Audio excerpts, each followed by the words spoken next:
presentation, all in a nutshell. So we want to let you know that second year, the kids are on keyboards. We are so excited to have them finally transferring all their skills from the tone bell set to the piano. So they'll need to have a piano or a keyboard at home to practice on. They'll soon be practicing at home on this instrument, and it's adorable. So one of the first things that we learn when we're at the keyboard is keyboard position and keyboard geography.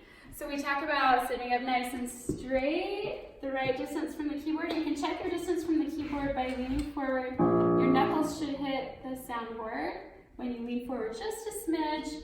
And then when you're relaxed, your elbows are at your side and your fingertips. Ooh, look at that pretty bubble hand. So this is what we have in your set at home. This is a teacher-sized bubble hand. I'll hand Julia, she probably has a teacher-sized hand by now too, but this is the bubble hand that you have in your materials. And you will keep this at home near your piano.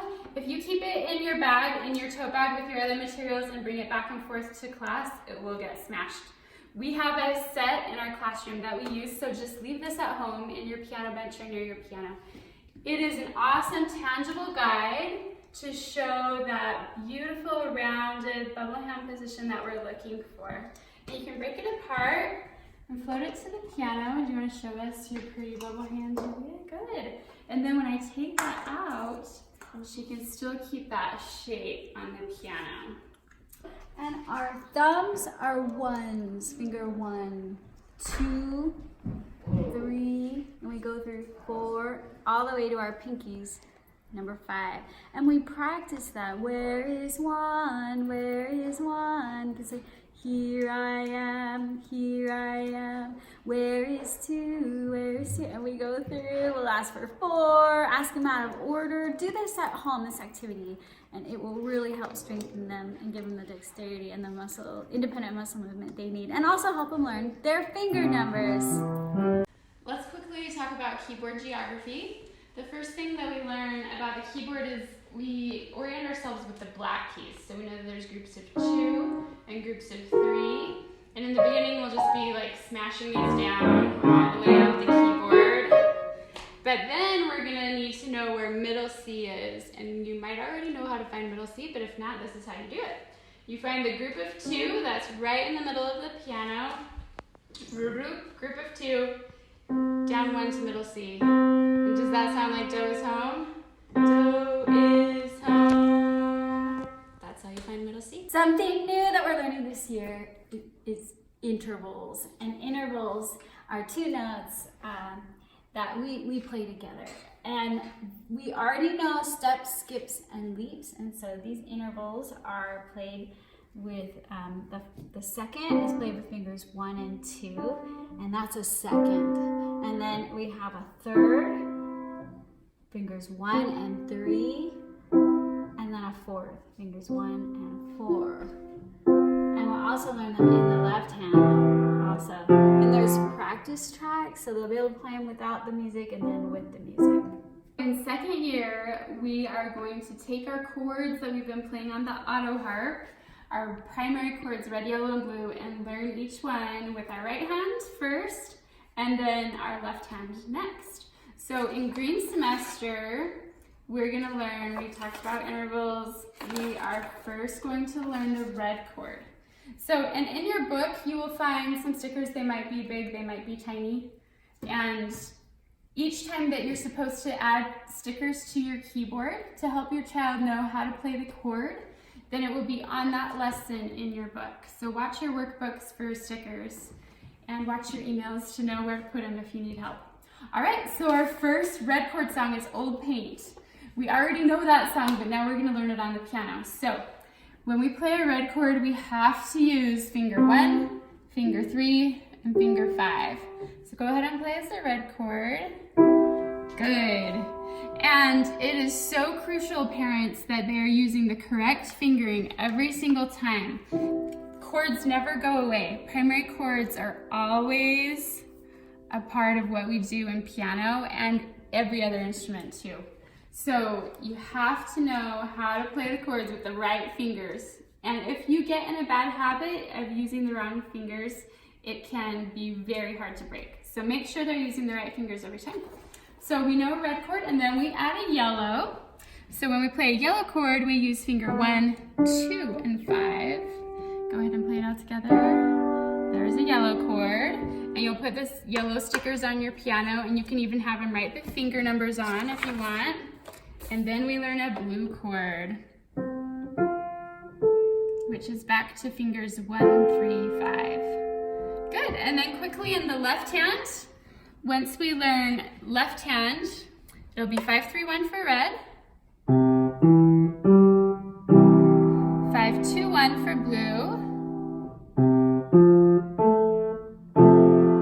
and 5, 3, 1 for yellow. Very nice. So you've probably heard us say before that primary chords make up 90% of the music that we hear and that we play, and it is not a lie. If you know your 3 primary chords, you can play almost anything, especially once we add just a couple minor chords in there. It's everything to a musician, knowing those chords, and it transfers to other instruments too. This is Cade. He just took AP Music Theory at Corner Canyon this year, and he is here to help us know how awesome and crucial our primary chords are. So, Cade, tell us a little bit about chords. Well, chords are like the foundation of any song. Like, if we take a simple song like Twinkle, Twinkle, Little Star, that can be improved with a... Did you hear that? Yeah, red, blue, red, red, yellow, red. Did you see those primary chords in his left hand? There it is. So knowing our primary chords makes it so we can improvise, we can transpose to other keys, we can compose our own music. It really just opens up the doors for total musicianship. So just play us a little something just for fun. Off the cuff, Cade. All right.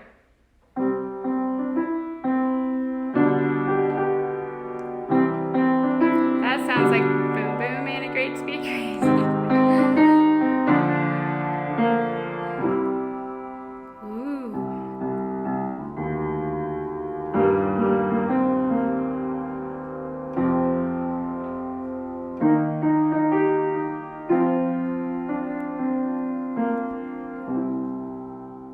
Let's talk about some practice techniques. So each week when you sit with your child at the piano, it's best if they have a parent there on the first and maybe also second day that they're practicing.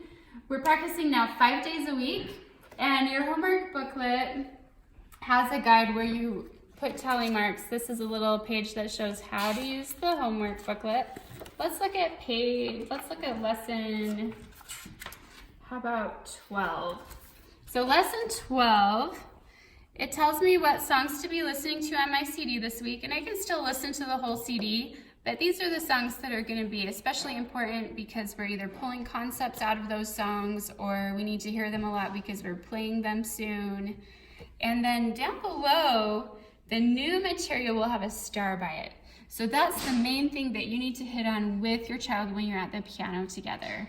So if there's a start song, make sure that you're there with them the first time they try that new start thing. And you can have them teach you because they should know what they're doing. Now is a practicing technique, and we want to make sure that the signal for a child goes from the brain all the way. It takes a while, longer than adults, to get it into muscular movement and to press down on these chords. So will you play a chord for us, Julia?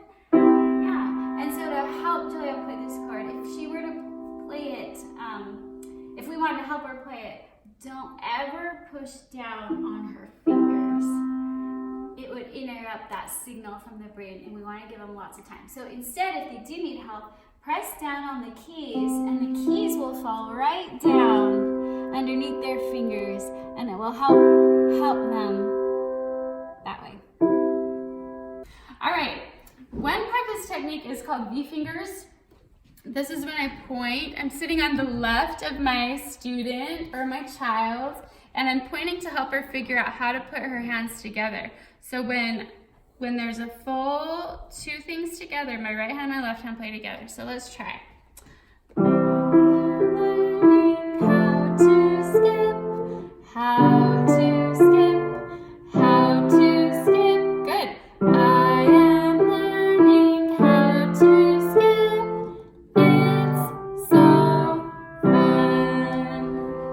See, so when you can just see that it helps them line up the notes so they figure out what comes together.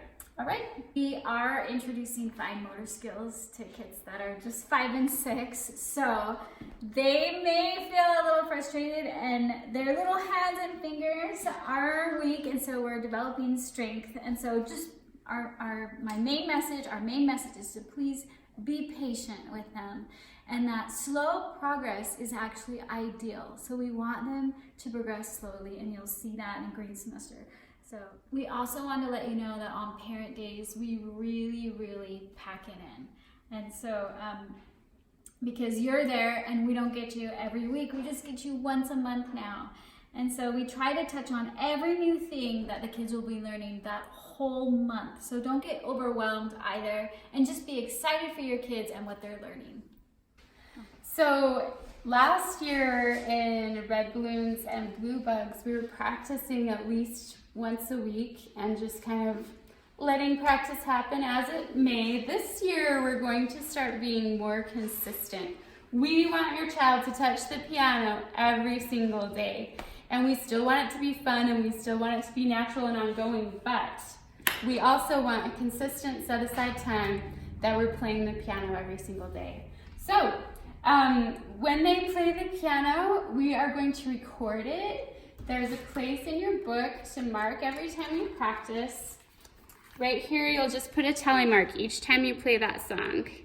And I like to do the smiley face method, where I put a dot the first time I play it, a dot the second time I play it, and a smile the third time I play it, and then I go to the next song. Not every song needs to be played 3 times every day, but you at least want to be touching on the new things every day. So with practice time, our expectation is mainly it's about, playing the material that's assigned. But in the beginning, we're only expecting about 5 minutes a day, and we're just really going to ease them into practicing. So as the material gets a little more difficult, they'll be spending a little more time. And by the end of green semester, they'll be practicing about 10 minutes a day. And by the end of yellow semester, they'll be up to about 15 minutes a day, maybe 20, but we're not expecting all kinds of time, just a little bit incrementally building up. Your child doesn't want to practice. Here are some tips to help you when you experience that pushback. So consider the time, the place, the style, and the attitude with which you approach practice.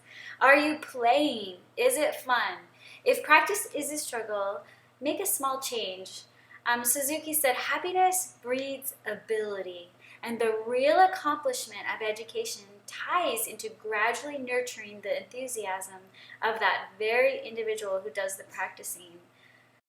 So ideas for practice dialogue are in your book, and refer back to these in January or February when you will likely need them during the winter slump. And in your manuals, it's in Green Turtles, page 11, and there are some great tips on how to help your child practice at home when you get pushback from them. Did you know that 80% of music students quit their instrument within the first 2 years of lessons? It's less than 10% in Let's Play Music, by the way. Of course, practice time, or as we like to call it, playtime, will not always be sunshine and roses.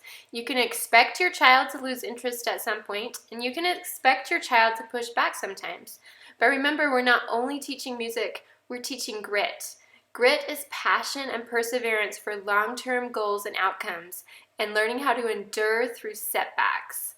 We can measure motivation by looking at consistency of interest plus consistency of effort. We know that interest will ebb and flow, and that kids will not always want to put in much effort. So how do we keep them motivated to continue with music? By the way, I love this quote from a researcher who was studying motivation, grit, and music lessons. It's not your job to motivate people. It's your job to create the environments in which people will motivate themselves. Here are 3 ways to create a motivational environment for your child at home. First, competency. Emphasize effort over ability and praise with recognition of how their effort is building their skill. Second, autonomy. Give ownership by offering choices. Let them choose maybe when they're going to practice, or let them choose if they would like to play a certain song first or last. Those kinds of things help give the child autonomy and ownership over their music. Third, relatedness. Make music a part of your everyday family culture. If motivation is lacking, try adjusting these 3 key factors for an environment that will help them be in the smaller percentage of people that learn to persevere through setbacks and stick with it even when it's hard. One of the best gifts you can give your child is not only music, but their belief and knowledge that I can do hard things. All right, so thank you so much for listening to our orientation. We're really, really excited about our Green Turtles. Yes, second year is going to be such a great journey, and remember that success really is a journey and not a destination. We're teaching our kids so many good things: resilience, consistency, teaching them that they can do hard things, and we want you to know that we know this is such a valuable gift that you're giving your kids, and thank you so much for allowing us to be a part of the journey. Absolutely. See ya.